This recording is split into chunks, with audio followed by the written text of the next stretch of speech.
സുഹൃത്ത് ഇവിടെ നിന്ന് പറഞ്ഞിട്ട് പോയി നിങ്ങളെ രണ്ടുപേരെയും കൂടെ ജയിപ്പിച്ചു വിട്ടാൽ ഒരേപോലെയല്ലേന്ന്. ആ സുഹൃത്തിനോട് എനിക്കൊരു ചോദ്യം.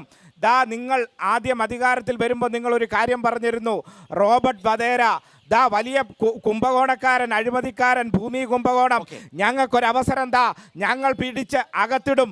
ആരാ റോബർട്ട് വധേര? സോണിയാഗാന്ധിയുടെ മരുമകൻ, പ്രിയങ്ക ഗാന്ധിയുടെ ഭർത്താവ്. ആ റോബർട്ട് വധേര ആർക്കാ പണം കൊടുത്തതെന്നറിയാവോ? ഇലക്ട്രൽ ബോണ്ട് വന്നപ്പോൾ പുറത്തു വന്നു 170 കോടി കൊടുത്തിരിക്കുന്നത് ആർക്കാ കൊടുത്തേ? കോൺഗ്രസിനല്ല, BJPക്ക്. നിങ്ങൾ ആരാണ്ടൊക്കെ ഇവിടെ പോയ കാര്യം പറയുന്നു.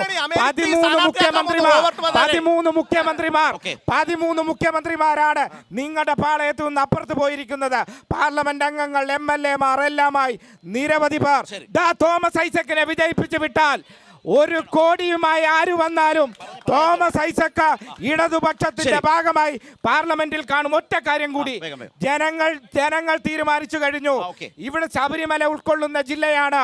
ഈ ശബരിമലയുടെ പേരിൽ ഒരു തവണ ഇന്ത്യൻ പാർലമെന്റിൽ അതൊരു ദേശീയ തീർത്ഥാടന കേന്ദ്രമാക്കണമെന്ന് പറയാത്ത ആന്റണിയെ അല്ല ഞങ്ങൾക്ക് വേണ്ടത്.